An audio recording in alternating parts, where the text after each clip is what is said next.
Dunlop's Sydney 500, the Dunlop Super2 series has rounded up its first event of 2026. And Lochie Dalton in the middle round winner with Reuben Goodall and Brad Vaughan alongside him on the round podium today, fellas. Lochie, I'll just throw it straight at you. New team, new year, but a pretty handy result to kick things off. Congratulations. How do you feel?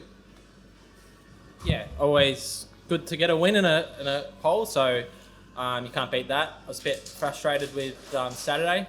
I felt like we had a lot more in it, and I just didn't maximise the car I had underneath me, and then racing that track is so hard to pass. So yeah, just sort of followed the leader, and then knew that today's quali was so important.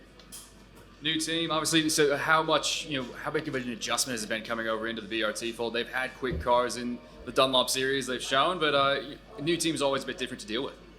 Yeah, I've got a lot of familiar faces helping me, so it sort of feels the same. So yeah, I've got my mechanic Toast.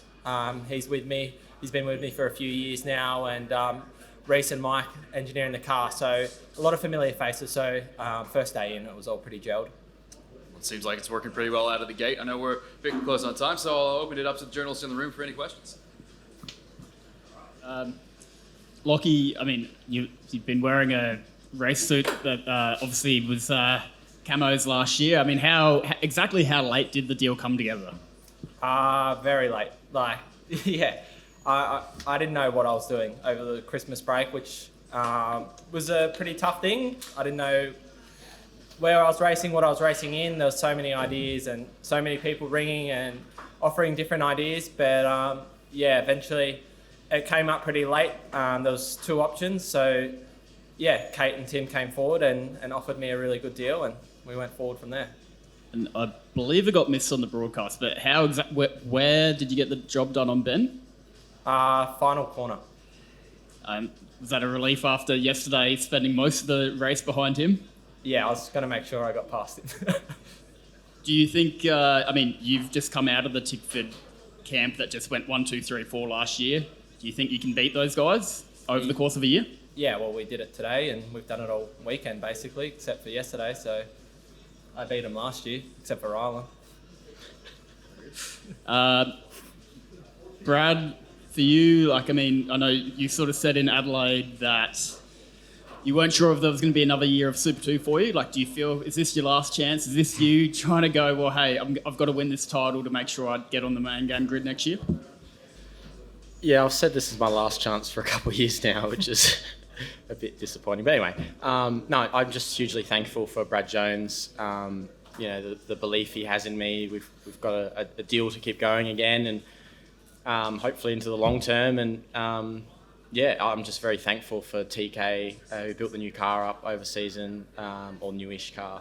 Brad Jones, Dormer HVAC Services, Dare Ice Coffee. They're the guys that are true heroes. I guess, for you, is it just consistency, trying to build that over the course of the year to push the title campaign? Yeah, I've been here before at round 1 on the podium with, I think it was Kai and Camo, and that didn't go much further than that. So, I've sort of done this a couple of years that you can't get ahead of yourself. And Reuben, I've said from the start, I felt like it's going to be really interesting, the internal kind of battle at Tickford. I guess you've won round 1. How important is that to kind of land the first blow? Well, you want to beat everyone, right, including your teammates, and obviously doing it with guys that got the same equipment as you is a tough task. Like we showed last year, us boys were all really close. Lochie, Rylan, myself and Nash, and probably took me a while to warm up. This year I just wanted to make sure that from the get-go I was quick and I was sharp, and you win a championship with consistency over the year, and I think confidently I can say that I've got the ability to do that, and to come away round 1, as much as it's disappointing, I think it was very close for the round win between the three of us. To be sitting here not too far off the championship lead after 2 races is pretty special. And Nash got you before the control line, got a 5-second penalty, but still beat you. It's sort of a bit of a strange one. I haven't looked at the incident, so I won't comment on that yet. Obviously, it's a little bit annoying to see a car next to you when you're expected just to be single file going into it, but whether it's me napping or whether it's, foul play, I'm not too sure, but I don't think there's much in it. Nash was a lot faster. He showed that during the race that he had the car to go forward. problem is the track that the track we're racing on, the short track, you really cannot pass. There is very minimal opportunity for it unless you've got significant overspeed. Obviously Brad, he was quite a lot faster than me, couldn't pass me because of aero wash and that sort of thing through one. So Nash having a similar setup to my car makes it pretty difficult when there's no differences. So I understand it. He was faster. He probably deserved to get the podium on the race podium. So yeah. Just on that topic, open to all three, how challenging was it, setup rise and making the adjustments, to the shorter Durant layout? I was pretty lucky to do probably 8 laps on Wednesday in Thomas's car. I think Lochie did some laps as well, and Brad might have previous ride days and stuff. So I think 3 of us have all done some laps on it. But yeah, obviously different in the Gen 2 car. When you put on a good tyre, drive to Gen 3, and you sort of, as a co-driver, you're just on a bit of a bad tyre and getting a feel for the car and that sort of thing. So when I was doing those laps, I wasn't really prepared to be going, all right, this is what I'm racing this weekend. But yeah, it was pretty stressful pre-quali, and I was hoping that today we'd get back to the full circuit, but it just wasn't meant to be, and it's one of those things, everyone was in the same boat. Any of you two want to comment? Or? Massively different. You change everything, springs, a whole lot. No, I'm joking. There was no difference.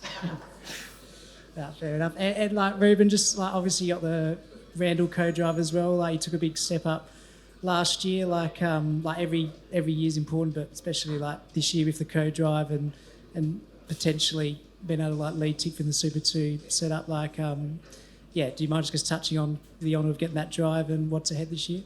Well, last year at Bathurst, I was pretty lonely. Obviously, my 3 teammates were all racing the 1000, and I was sitting in the garage, albeit it was probably a lot easier sitting in the garage than driving that wet race. But it was hard to see these boys that I was sort of mixing it with on track racing at that event. I'm like, oh, I need to be doing that next year. That's 100% bucket. Well, not, I don't know if it's a bucket list thing, but it needed to be done.